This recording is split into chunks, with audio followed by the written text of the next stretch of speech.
Oi pessoal, tudo bom com vocês? Espero que sim. No vídeo de hoje nós vamos falar sobre como aprender vocabulário quando eu estou no básico.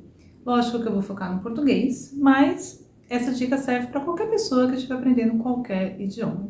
Antes de começar, o que eu quero pedir para você? Por favor, que você se inscreva no canal, que você dê o seu like e que você compartilhe esses vídeos com quem tem interesse. Por quê? Porque isso ajuda a gente bastante a continuar, ok? Outra coisa importante, ative a legenda ou no português ou na sua língua nativa se você achar necessário, porque isso te ajuda também, ok? Vamos começar. Então, olha só, a primeira coisa é uma coisa bem polêmica, tá? Tem gente que não gosta dessa maneira de aprender, mas eu usei tanto para aprender o inglês quanto o espanhol, e eu acho válido se você souber usá-la, tá? Então, como é que é? É assim, ó. Listas de vocabulários ou apps de vocabulário. Aqueles que tem flashcards, sabe? O que acontece? Muita gente diz que você aprende a palavra sem contexto e é mais difícil de guardar e tudo mais. E sim, eu até concordo em partes com isso, mas eu acho que quando você está no zero ou quase no zero, é bacana sim aprender as 100 palavras mais importantes da língua, ou as mais utilizadas, os principais verbos. E é uma maneira legal se ela estiver numa lista ou se ela estiver no app. Não tem problema. Você vai usar esse app ou essa lista só para entrar em contato com essas palavras. É claro que você não vai usar essa metodologia o tempo inteiro, porque depois de um tempo, sim, ela vai ficar entediante. Você realmente precisa de muito esforço para aprender só por listas. Mas usar a lista para conhecer palavras não é uma coisa ruim, na minha opinião.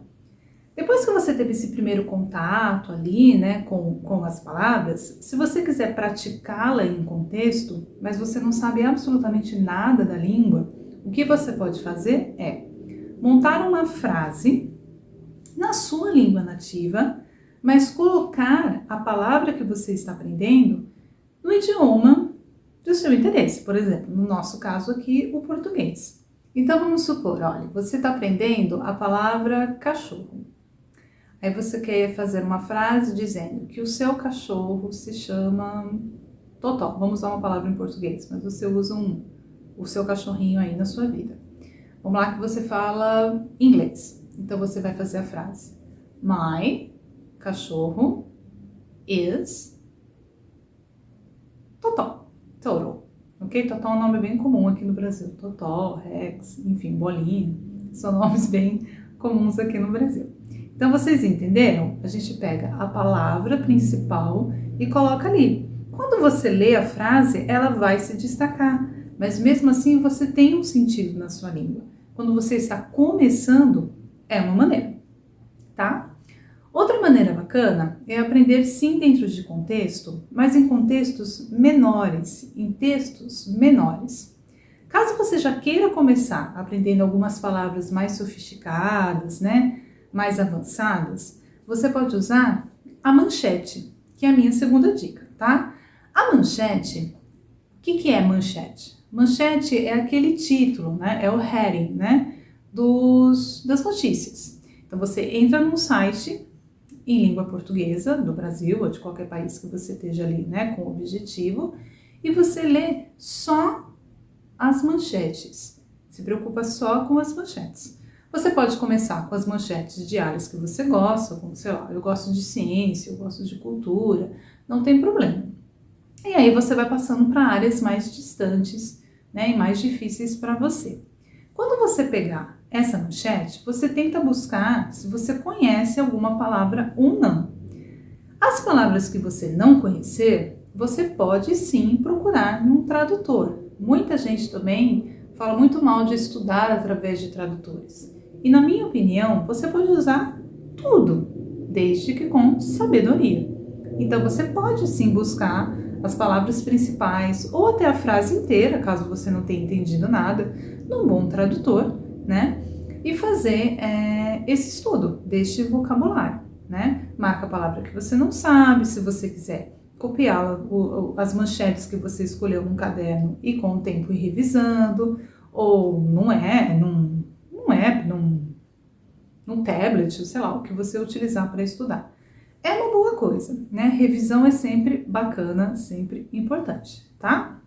E a terceira coisa, se você realmente é uma pessoa que aprende lendo, porque tem pessoas que realmente aprendem lendo, elas gostam de ler para poder aprender.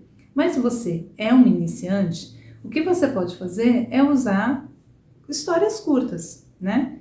Nada muito grande, nada muito pesado. Porque se você estudar uma historinha curta, você vai ter começo, meio e fim bem rápido, né? E isso vai te dar uma sensação de conquista, né? Então, o que você pode fazer? Uma boa ideia é fábula. Por quê? Porque a fábula é uma história bem conhecida. Geralmente, as fábulas são traduzidas em todas as línguas. Então, se você já conhece uma fábula, se você já gosta dessa fábula, põe ali no tradutor o nome dela, porque provavelmente vai aparecer ou a mesma coisa ou algo parecido, e busque em português essa fábula. Vai fazendo esse exercício de marcar as palavras que você não conhece, né? Se você não conhecer frases inteiras, você pode sim traduzir a frase inteira e ver ali se você tá fazendo sentido para você. Lógico que quando você pega um texto e você é um iniciante total, não tem assim a ambição, na minha opinião, tá? De querer entender absolutamente tudo de primeira. Porque isso pode ser frustrante, principalmente se sua língua é muito distante do português, entendeu? Busque palavras-chave, busque ideias-chave, porque isso vai te dar uma sensação de conquista. E é claro que você vai adquirir vocabulário novo, que você pode usar lá na frente, tá bom? Pessoal, essas foram as dicas de hoje. Espero que vocês tenham gostado, tenham ajudado você no aprendizado da língua portuguesa. O que eu quero pedir mais uma vez? Deixe o seu like, compartilhe e se inscreva no canal, porque isso nos ajuda a continuar. Muito obrigada, um grande beijo e tchau, tchau!